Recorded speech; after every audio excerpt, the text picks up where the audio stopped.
Hey guys, welcome back to my YouTube channel. तो आज हम इमोर्टल कल्टीवेटर सीरीज़ को फिर से शुरू करने जा रहे हैं। तो जैसे कि हमने प्रीवियस एपिसोड में देखा था, हाल ही अपने घर से निकल पड़ता है इमोर्टल बनने की जर्नी में, और एक्चुअली में उसे वहाँ पे टेस्ट पास करना होता है और एक माउंटेन के ऊपर चढ़ना होता है। तो वेल, इतना ही कवर हुआ था चैप्टर नंबर 1 में। तो चैप्टर नंबर 2 की स्टार्टिंग होती है। हाल ही बैम्बू फॉरेस्ट के तो जा रहा होता है आगे की तरफ। कुछ बच्चे होते हैं, वो तो पहाड़ चढ़ने लग पड़े होते हैं। एक हंसते हुए बोल रहा होता है कि मैं ही नंबर 1 आऊंगा। तभी कोई उसे सरपास कर देता है, जो कि वुहान होता है। वो बोल रहा होता है, मैं हूं अभी इस लड़ाई में, और तुम नंबर 1 स्पॉट लेने की बात कर रहे हो। सपने देख रहे हो तुम। बच्चे बोल रहे होते हैं कि इतनी जल्दी कैसे बैम्बू फॉरेस्ट से निकल गया। बच्चे थक गए होते हैं क्योंकि मुश्किल होता है पहाड़ पे चढ़ना। हम दूसरी साइड हार्ली को दिखाई जाता है। हार्ली सोच रहा होता है कि मुझे चढ़ने पे फोकस करना पड़ेगा, मैं ऐसे थक नहीं सकता हूँ। मेरे को इस फीलिंग को इग्नोर करना पड़ेगा। पर ये पहाड़ और ज्यादा सीधा होता जा रहा है। स्टार्टिंग में आसान था, अब तो मैं अपने पैरों को चला ही नहीं पा रहा हूँ, और जिन बैम्बू शूट्स को यूज करके मैं चढ़ रहा था वो भी कम होती जा रही हैं। अब मैं इनके ऊपर रिलाई नहीं कर सकता हूँ चढ़ने के लिए। पहले मैंने सोचा था कि ये रास्ता होगा चढ़ने के लिए, पर अब मुझे मंकी की तरह चढ़ना पड़ रहा है। मैं क्या करूँ, रो के तो मैं पहुंच नहीं पाऊंगा ऊपर। मैं क्या कर सकता हूँ। वो गार्डन की तरफ देखता है। गार्डन पीछे खड़ा होता है। वो सोच रहा होता है कि गार्डन ने एक पैर नहीं रखा है आगे। वो सिर्फ वहां पे स्टैचू की तरह खड़ा हुआ है, शांत होके। ऐसा लग रहा है कि इसकी बॉडी पैरालाइज हो गई है। पर मैं सोच क्या रहा हूँ, मुझे चढ़ने के ऊपर फोकस करना चाहिए। जल्दी जल्दी करना पड़ेगा मुझे, चाहे जितना मर्जी सीधा क्यों ना हो। मैं गिव अप नहीं कर सकता हूँ। कामते कामते चढ़ जाता है और बोलता है कि मैंने कंप्लीट कर दिया। फिर वो हैरान हो के बोलते, क्या मजाक कर रहे हो तुम, और भी ज्यादा सीधा चढ़ूंगा कैसे मैं इसमें। कुछ लोग चढ़ने की कोशिश कर रहे होते हैं। हाँ ली फिर चढ़ने लग पड़ता है और बोलते कि नहीं, मैं यहाँ पे अपने फोकस को नहीं खो सकता हूँ, मुझे चढ़ना पड़ेगा। उसके हाथों में दर्द हो रही होती है। वो अपने हाथ की तरफ देखता है और खून निकलाता है उसे। वो सोच रहा होता है कि इस माउंटेन का सरफेस कुछ ज्यादा ही खराब है। इसके पत्थर भी कुछ ज्यादा थिक से हैं, शार्प हैं, हर जगह निकले हुए हैं। मेरे को सारी ताकत लगाने पड़ेगी अपने शरीर की और पहाड़ पे चढ़ना पड़ेगा। वैसे ऊपर की तरफ देखता है। जो लोग होते हैं वो बोल रहे होते हैं कि नहीं, हाथ नहीं चल रहा हमारा। उनको दर्द हो रही होती है,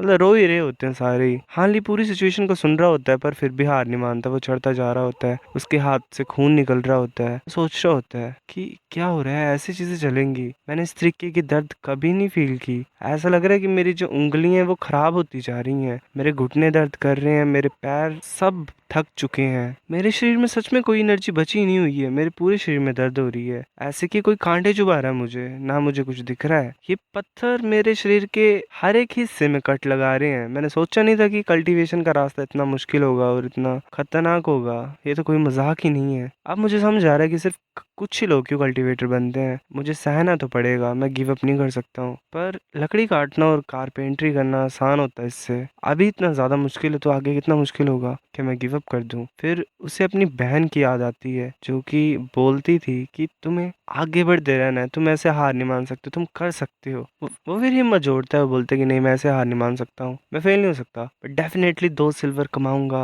मेरे को अपना प्रॉमिस रखना है। चिंता मत करो छोटी बहन, तुम्हारा बड़ा भाई तुम्हारे लिए खाने के लिए लाएगा और सबसे ज्यादा एक्सपेंसिव हेड बैंड तुम्हें खरीद के देगा। फिर उसकी आंखों से भी पसीना मतलब निकलने लग पड़ता है। पता नहीं पसीना उसकी आंखों में चला जाता है। उसे धुंधला धुंधला दिखने लग पड़ता है। वो सोच रहा होता है मैं क्या करूं, मैं कुछ नहीं देख पा रहा हूँ। वो सोच रहा होता है अगर मैं देख नहीं सकता हूँ तो मुझे दूसरे इंसान की प्रेजेंस को सेंस करना पड़ेगा जो मेरे आसपास चढ़ रहा है। हाँ, अगर मैं उनके मूवमेंट्स को सेंस कर पाऊंगा तो मैं कर सकता हूँ। अपना दिमाग मुझे खाली करना पड़ेगा, बेमतलब की फीलिंग्स को इग्नोर करना पड़ेगा, चढ़ने पे ध्यान देना चाहिए मुझे, अपने आप को सरपास करना है मैंने। फिर ऐसे वो धीरे धीरे करके एक जगह पहुंचता है। वहां से आगे रस्सी होती है। बोलते हैं रस्सी, क्या मैं टॉप पे पहुंच गया। ये क्लिफ तो पूरे तरीके से सीधी यहाँ पे चल क्या रहा है, रोप्स क्यों है यहाँ पे। ऐसा तो नहीं कि शाम होने वाली है। जो वुयान होता है वो ऊपर खड़ा होता है। बच्चे बोल रहे होते हैं, मतलब हाँ ले बोलते क्या ये ऊपर कौन खड़ा है, ये तो वुयान है, ये ऑलरेडी पहुंच गया है। वुयान ऐसे गंदा सा इशारा करता है हानली को, बोलता है कि तुम कचरे हो। हानली को गुस्सा चढ़ता है और वो बोलता है कि तुम्हारी इतनी हिम्मत, तुम पछताओगे। फिर ऐसे हमें हानली का परिवार दिखाई देता है। हानली की बहन बोल रही होती है कि मदर, क्या भाई ट्रायल को पास कर पाएगा। उसकी मदर बोल रही होती है शायद नहीं, मैंने सुना है कि ट्रायल सबसे ज्यादा मुश्किल है, उसे पास करना खतरनाक होता है। हम ऑर्डिनरी लोग जो छोटे मोटे पक्षियों की तरह होते हैं, हम सिर्फ बड़े पेड़ों मतलब छोटे पेड़ों की ब्रांचेस में बैठ सकते हैं? हम कैसे फिनिक्स बन सकते हैं जो पूरे ग्रेट हेवन को रूल करें इतनी ज्यादा आसानी से? फिर से हमें हाल नहीं दिखाई देता जो कि रोप को पकड़ के चढ़ रहा होता है। वो सोच रहा होता है कि नहीं, मैं गिर नहीं सकता हूँ। वो अपने आप को स्टेबल करता है और चढ़ने की कोशिश कर रहा होता है। वो सोच रहा होता है कि ऑलमोस्ट गिर ही गया था, मैं थक चुका हूँ, शायद यहीं पे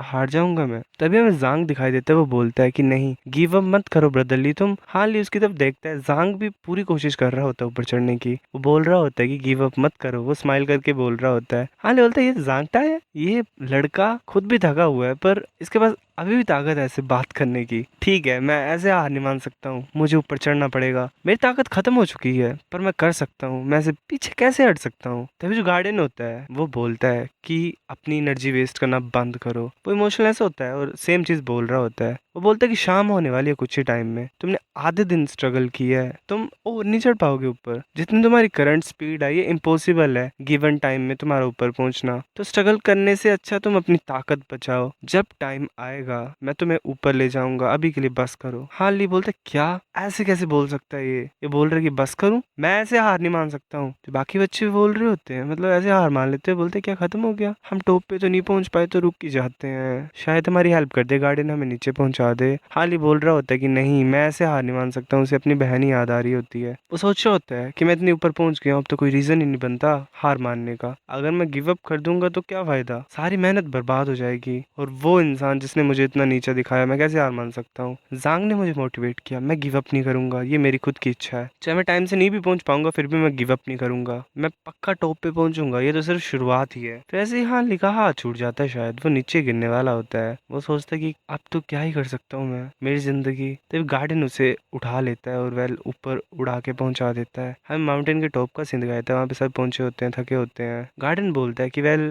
टेस्ट यहीं पे एंड होता है। जो भी चढ़ नहीं पाया माउंटेन के ऊपर वो डिस्क्वालीफाई किया जाएगा। इस टाइम सिर्फ 7 ही क्वालिफाइड हैं। जो 6 हैं वो इनर सेक्ट के डिसिपल्स बन जाएंगे, वो हॉल ऑफ अंडर फोर्जेस में जाएंगे। और एक और पर्सन जो काफी ज्यादा कमाल का था वो वू यान है। वो पहला इंसान था जो इस पहाड़ पे चढ़ा। काफी ज्यादा कमाल की इसने परफॉर्मेंस दिखाई है। इसको 7 वंडर हॉल में भेजा जाएगा स्किल्स को सीखने के लिए। ऐसे काफी ज्यादा चेयरिंग हो रही होती है। गार्डन बोलता है बाकी के जो हैं वो सिल्वर कलेक्ट करो और वापस अपने घर चले जाओ तुम। हाल ही बैठा होता है, सोच रहा होता है कि लास्ट में मैं फिनिश ही नहीं कर पाया, मुझे माफ कर दो, मैंने सभी को डिसअपॉइंट किया। तभी गार्डन बोलता है कि एक मिनट रुको जांगटाए हाल ली, ऐसे तुम टॉप पे नहीं पहुंच पाए क्लिफ पे टाइम पे, पर जो तुमने हिम्मत दिखाई है काफी ज्यादा कमाल की थी। तुम अपनी फाउंडेशन इस स्कूल में बनाओगे और तुम्हारा टेस्ट दोबारा होगा 6 मंथ में। हाल ही काफी खुश हो जाता है और बोलते है कि काफी कमाल की बात है। जांग भी बोल रहा होता है कि अब हम 7 मिस्टी माउंटेन के मेंबर्स हैं। गार्डन बोलता है कि तुम सिर्फ रजिस्टर्ड डिसिपल हो, अगर तुम एग्जाम को पास नहीं करोगे तो तुम्हें वापस भेज दिया जाएगा। ऐसे खुश होने की कोई जरूरत नहीं है। फिर ऐसे जैसे एग्जामिनेशन खत्म हो गया, जो टीनेजर्स थे, बच्चे थे,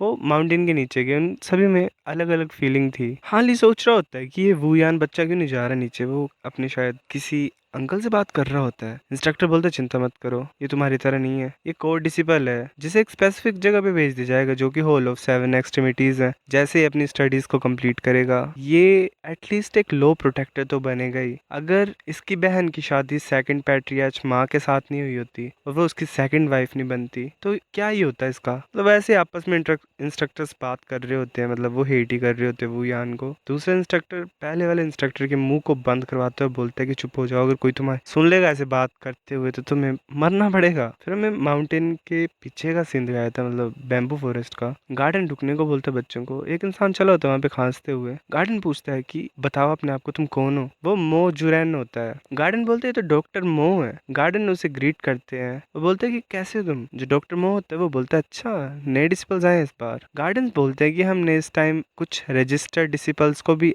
एक्सेप्ट किया है। डॉक्टर मो बोलता है कि मेरे पास अभी लोगों की कमी है और मुझे एक पिल मेकिंग लड़का चाहिए और मेडिसिनल हर्ब्स को इकट्ठा करने वाला डिसिपल। क्या तुम इन दोनों को भेजोगे? गार्डन बोलता है कि ठीक है। हाल बोलता है कि भाई ये क्या चीज है, मतलब कहाँ भेज रहे हो तुम हमें? गार्डन बोलता है कि चुप रहो तुम, किस्मत अच्छी है तुम्हारी कि तुम डॉक्टर मो के अंडर काम कर रहे हो। फिर हमें डॉक्टर मो का घर दिखाई देता है जो कि शनसाओ वैली में होता है। डॉक्टर मो बोलते हैं कि अब से तुम मेरे रजिस्टर्ड डिसिपल हो, तुम मुझे मास्टर मो बोल सकते हो या फिर डॉक्टर मो। मैं तुम्हें कुछ स्किल सिखाऊंगा जिससे तुमने मेडिसिन को रिफाइन करना है, हर्ब्स को इकट्ठा करना है, तुमने लोगों को बचाना और हील करना है। पर मैं तुम्हें मार्शल आर्ट्स नहीं सिखाऊंगा, मैं तुम्हें कुछ फॉर्मूला सिखा दूंगा, मतलब दे दूंगा, जिससे तुम खुद कल्टीवेशन कर सकते हो। 6 मंथ के बाद मैं पता लगाऊंगा कि तुमने कितनी टेक्निक सीखी हुई है। अगर तुम पास नहीं होगे तो मैं तुम्हें निकाल दूंगा यहाँ से, समझ रही हो तुम? हार्ली बोलते ठीक है। डॉक्टर बोलते क्या मैं थक गया हूँ, तुम जा सकते हो, सुबह मिलना मुझसे। हार्ली सोच रहा होता है कि मुझे पता नहीं, मैं काफी दबा दबा फील कर रहा था, क्या मैं नर्वस था? तो ऐसे बाहर होते हैं, चुपचाप खड़े होते हैं। हार्ली बोलते हैं बस जांग, अब हम क्या करें? जांग टाई भी बोलते हैं मैं भी सेम ही क्वेश्चन पूछना चाहता हूँ। तो गार्डन होता है आगे, गार्डन का नाम जांगजुन होता है। वो दोनों उसके पास जाते हैं कि आप कहाँ जा रहे हो? जांगजुन बोलता है कि मुझे जाना और अरेंज करना है प्रैक्टिस को, जो बाकी रजिस्टर्ड डिसिपल्स करने वाले हैं। हार्ली बोलता है ब्रदर प्लीज हमें भी अपने साथ ले चलो। जांग बोलता है कि तुम कहाँ जाना चाहते हो? तुम डॉक्टर मो के लोग हो, अब तुम नहीं ज्वाइन करोगे ट्रेनिंग में, तो यहीं पे रुको तुम। वो फिर वहीं पे रह जाते हैं। हार्ली बोल रहा होता है अब हम क्या करें? जांग बोलता है कि हमने टेस्ट तो पास कर लिया, पर हम अभी भी मार्शल आर्ट्स को प्रैक्टिस नहीं कर सकते हैं। हार्ली बोलता है कि हम इतने अनलकी क्यों हैं? हम उस बूढ़े इंसान से क्यों मिले? हमने सिर्फ दवाइयां इकट्ठी करनी है, इतनी मेहनत हमने बेमतलब के लिए की, अब हमें सिर्फ हर्ब्स खोदने हैं? कितनी बुरी किस्मत है ये तो जरा भी डिफरेंट नहीं है जो मैं घर में करता था। काफी सैड होता है।